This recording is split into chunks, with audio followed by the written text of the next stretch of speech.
मध्य प्रदेश के रतलाम में धर्मांतरण का एक बड़ा मामला सामने आया है। यहाँ आमली पाडा गांव में आदिवासियों के धर्मांतरण का एक बड़ा खेल एक खेत में खेला जा रहा था।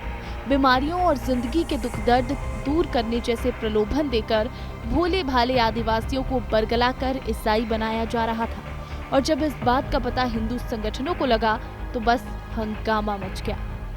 गांव के पटरी पर समीप एक खेत के अंदर शायद तथाकथित रूप से काफ़ी समय से एक चर्च बना रखा है, जहां पर आज जैसे सूचना प्राप्त हुई संगठन द्वारा, तो वहां पर हमने जब गए और वहां हमने जब जाकर देखा तो लगभग 200 से 300 आदिवासी महिलाएं और पुरुष लगभग वहां पर प्रार्थना सभा में बैठे थे।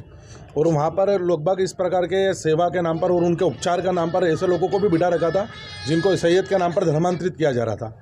जब जाकर प्रशासनिक सहायता के रूप में हमने वहाँ पर जाके जब वहाँ चर्च में भी जाकर देखा तो वहाँ पे हमें ऐसे काफ़ी लोग मिले जिनके उपचार का नाम पर जिनका धर्मांतरण किया जा रहा था। विश्व हिंदू परिषद ने रविवार को एक चर्च में हंगामा कर दिया और उनका आरोप है कि यहां पर बीमारी ठीक करने के नाम पर आदिवासियों का धर्मांतरण किया जा रहा था।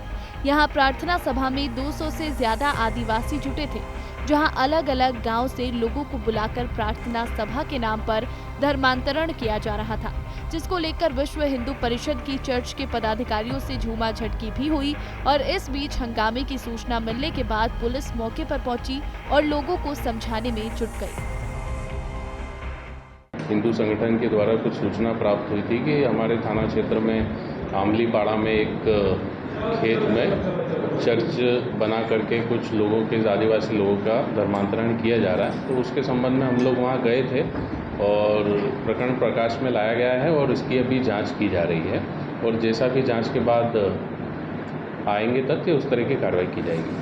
रतलाम के लकिया गांव में खेत में तथाकथित रूप से चर्च में धर्मांतरण का खेल खेला जा रहा था। चर्च में 200 से 300 आदिवासी लोग प्रार्थना सभा में बैठे नजर आए, जो सेवा और उपचार के नाम पर धर्मांतरण के शिकार हो रहे थे। लेकिन सवाल ये उठता है कि आखिर प्रशासन क्या कर रहा था और खेत के अंदर ये चर्च कैसे संचालित हो रहा था, इसकी परमिशन कैसे मिली। रतलाम से विस्तार न्यूज के लिए लालचंद राठौर की रिपोर्ट।